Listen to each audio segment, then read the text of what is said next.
Hey guys, what's up? It's coming back to ya with the first episode of the day of Walks with Schla. And I feel like this morning it's been a fairly negative morning. My outlook on things, it's weird, it's strange, and it's not very positive. So, I'm trying to think back to times where,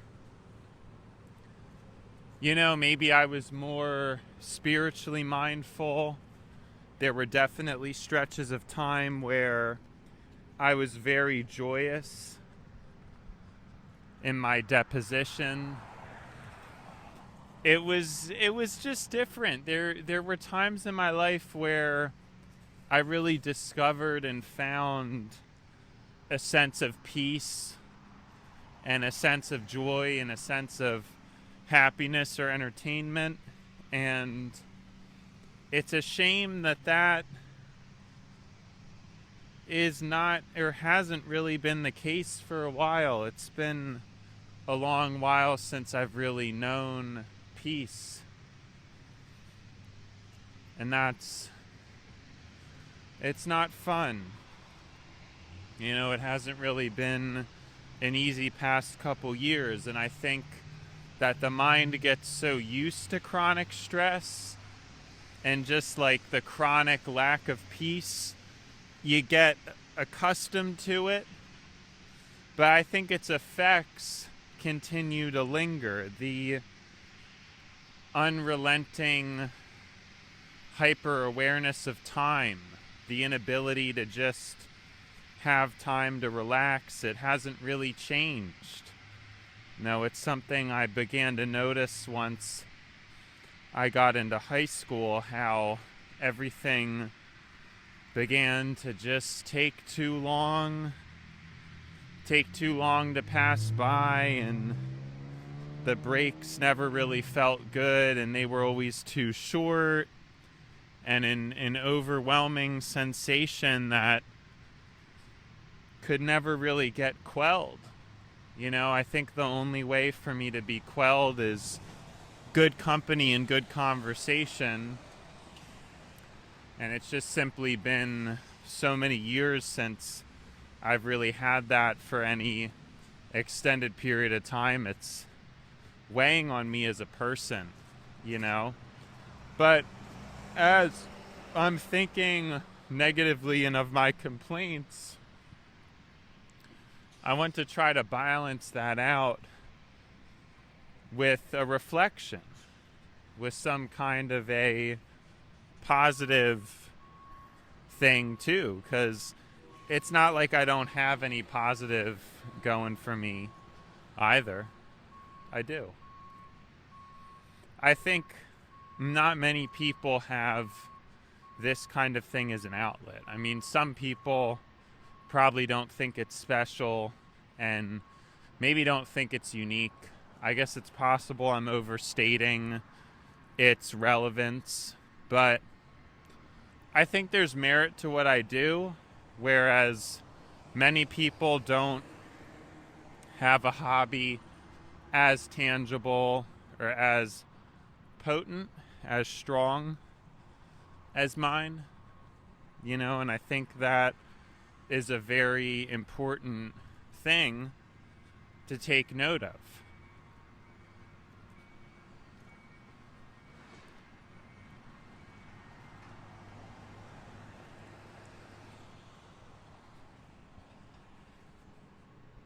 Sorry, I just had a thought come over me. It wasn't relevant to what we were talking about.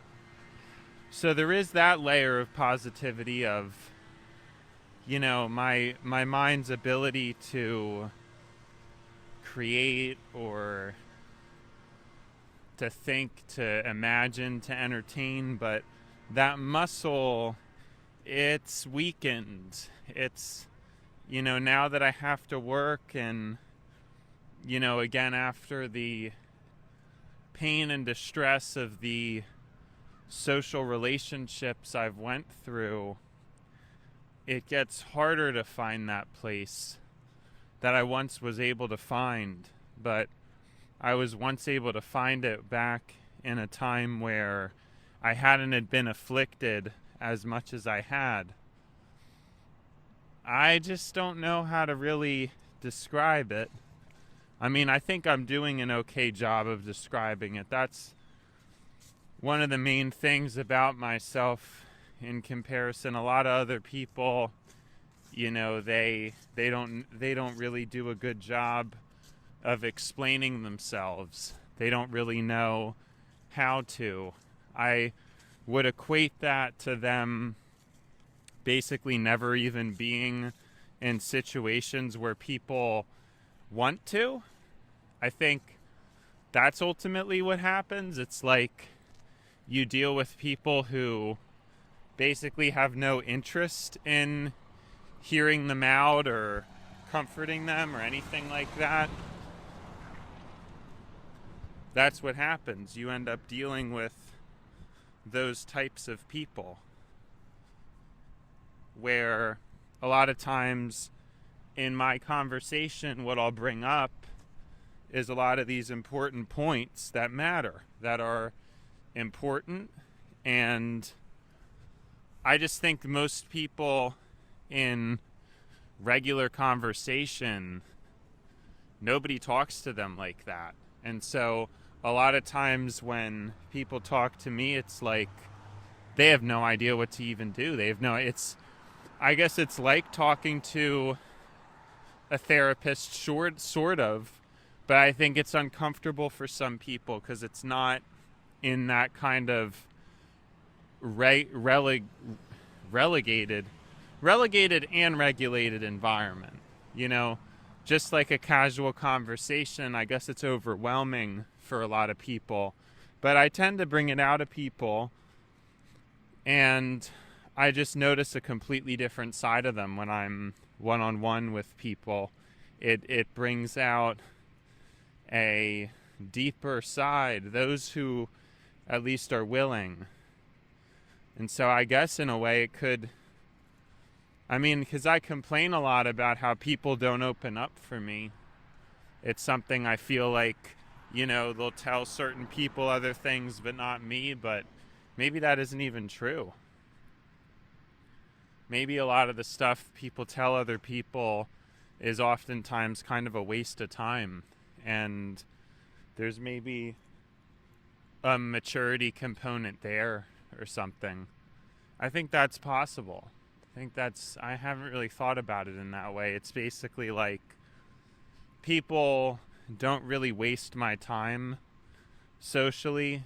It seems like when people talk to me, there's not, like, I'm almost shielded, but it blocks that human or that social connective ability. It kind of blocks it because humans are so drawn to and need those conversations that don't matter, those conversations that are a total waste of time, and that like invalid exchange and validation of invalid emotions and validation of invalid opinions.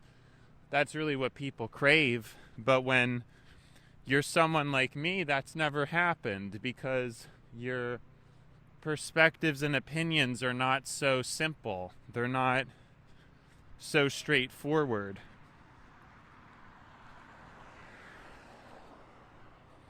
And your perspectives, it's difficult for people to comprehend, so they may just disagree even when you're right. I think that's what I've been afflicted with. Because the thing that is interesting is when I was a child, you know, I had tons of friends. And I know that's a bit of a naive take because it's like, well, yeah, everybody has a bunch of friends when they're a child.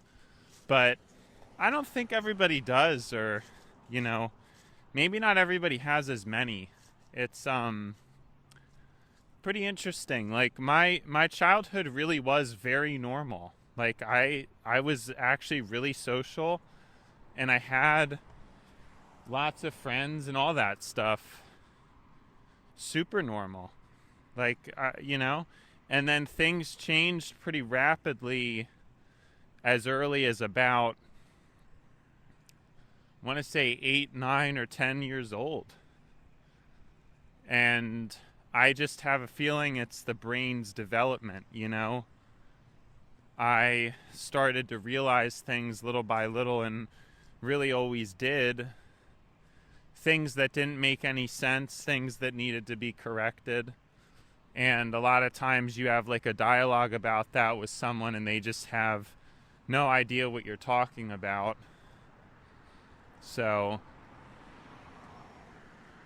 yeah, it's just like, it's weird. It's all very weird. It's all super weird. And trying to diagnose it too. Fortunately, my brain has a very high compute power, compared to other people. I think my ability to I almost just lisped on y'all, like with that self therapy. Like I'm more capable, because it's almost my ability to converse in two language. It's like I can do it in a way where even if nobody is actually present, there is something to be had. It's like somebody is present. I don't know that many people can carry a conversation when they talk to themselves or by themselves. And I think that is another thing that I guess I would like to get diagnosed or get a statistic on, is how many people actually talk to themselves. Because a lot of people do. It's probably a minority, but it could be pretty close to half of the population that talks to themselves. But in addition to that, I think it's the type of conversation that is what's different. I don't think other people are able to basically create conversations with others out of thin air. I don't think that's really what people do. A lot of times people may talk to themselves, but it only will be about menial subjects or just what's on their to-do list or random noises or blurt outs. It's not usually anything in particular or specific. And I have a feeling, and I'm curious to know how easy it is for most people to hold a conversation, particularly at the level of depth that I can, because I notice in my own self, like, a lot of times with the right person, it's still an additional person. Somehow it gets deeper, I'm not really sure how. But usually when it's with another person, it gets deeper. Like, even I notice myself, like when I'm by myself, it's just I just feel, I don't know, I feel like my best vocal performances are still when I'm not alone. As good as some of these episodes are, it's still different. Literally talking to another human, it unlocks certain traits or things. It's very difficult to pinpoint or explain,